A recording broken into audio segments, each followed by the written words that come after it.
जय श्री कृष्ण मित्रों। ये है एक गरीब किसान की कहानी है। किसी गांव में एक गरीब किसान रहता था।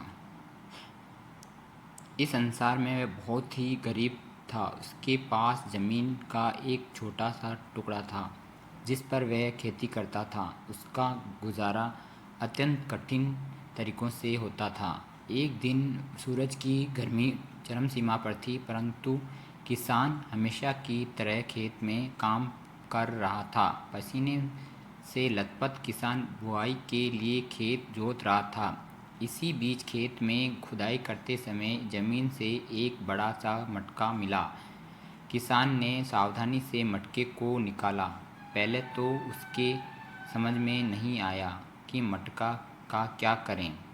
आखिरी उसने मटका को खेत के बाहर रख दिया।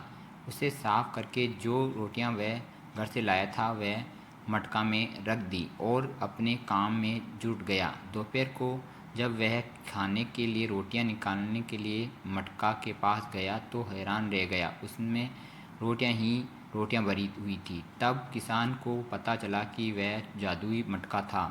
उसमें जो भी चीज़ डालो उसका 80 गुना होकर बाहर आता।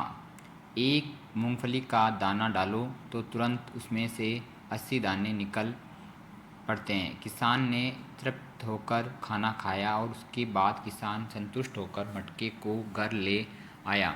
मटका मिलने के बाद किसान बहुत खुश था। उसे लगा कि उसके सब दुख अब दूर हो जाएंगे। वह लालची नहीं बल्कि धैर्यवान व्यक्ति था। उसने मटका का दुरुपयोग नहीं किया। उसे जब भी किसी चीज़ की ज़रूरत होती मटके से तुरंत प्राप्त कर लेता। समय गुजरने के साथ साथ उसके मटका के बारे में गांव के जमींदारों को पता लगा।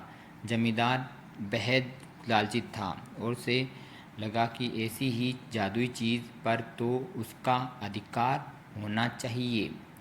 उसके आदेश पर जमींदार के लठेत किसान को पकड़ कर ले आए और उसने किसान को धमका कर कहा, मटका जिस भूमि से मिला वह मेरी जमींदारी में आती है, इसलिए बता उस मटका पर किसका अधिकार बनता है। किसान बोला, यह ठीक है हजूर की यह भूमि आपकी जमींदारी पर आती है, पर मटका जिस खेत में से निकला मैं खेती करता हूँ, अतः इस मटका पर मेरा अधिकार बनता है। किसान गिड़गिड़ाया, लेकिन जमींदार ने बहुत धमकाया।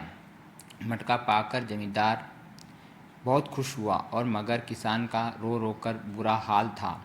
जमींदार की अब चांदी हो गई। वह जो चाहता मटका में डालता और उस पे कई गुना पाकर खुश हो जाता। कुछ लोगों ने जादुई मटका की खबर मंत्री जी के पास पहुंचा दी। पहले तो उसे विश्वास नहीं हुआ, फिर उसने अपने विश्वस्त सेवक को मटका की सच्चाई परखने के लिए भेजा। जो उसने मटका का जो जादू देखा तो वह मंत्री के पास जाकर सारी सच्चाई बता दी। मंत्री ने जमींदार को बुलाया, फिर उसे डराते हुए कहा, हमें पता चला है कि तुम्हारे पास एक जादुई मटका है, उसे तुरंत हमारे हवाले कर दो। इसी जादुई मटका को हाथ से निकलते हुए देखकर जमींदार की हालत खराब होने लगी। उसने मंत्री जी से बहुत विनती की, पर मंत्री नहीं माना। मटका पाकर मंत्री मतवाला हो गया। विरोधियों को यह अच्छा मौका मिल गया। उन्होंने मटका के साथ साथ मंत्री के निकम्मेपन की खबर भी राजा तक पहुंचा दी। मटका की बात सुनकर राजा अधीर हो उठा। वह अपने सेनापति के साथ मंत्री के घर जा पहुंचा। उसने कहा, देश की सारी जमीन राजा की होती है, इसलिए जादुई मटका पर भी उसी का हक है।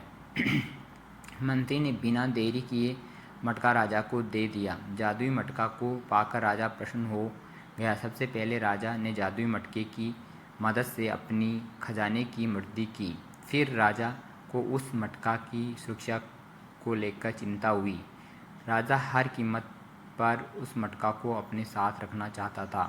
राजा ने सोचा कि इसका रहस्य ज्ञात करना चाहिए कि आखिर इस मटके में क्या है। ये जानने के लिए राजा उसमें प्रवेश कर बैठा। जब बाहर निकला तो उसके पीछे पीछे 80 राजा बाहर निकले। असली राजा का कुछ पता नहीं चला था। वह राज सिंहासन ने में कब्जा करने के लिए एक दूसरे से लड़ने लगे। ये जानकर किसान को बेहद दुख हुआ। वह अपने आप को कोसने लगा कि कितना अच्छा होता कि मैं मटका को ज़मीन में ही गड़ा रहने देता। नैतिक शिक्षा ये मिलती है कि लालच बुरी बला है, जीवन में धैर्यवान बनो। थैंक यू दोस्तों, और चैनल को सब्सक्राइब करें, लाइक करें, और अच्छी अच्छी कमेंट्स कहानियाँ और मोटिवेशन कहानियाँ आपको पढ़ने को हमेशा मिलती रहेंगी। धन्यवाद मित्रों।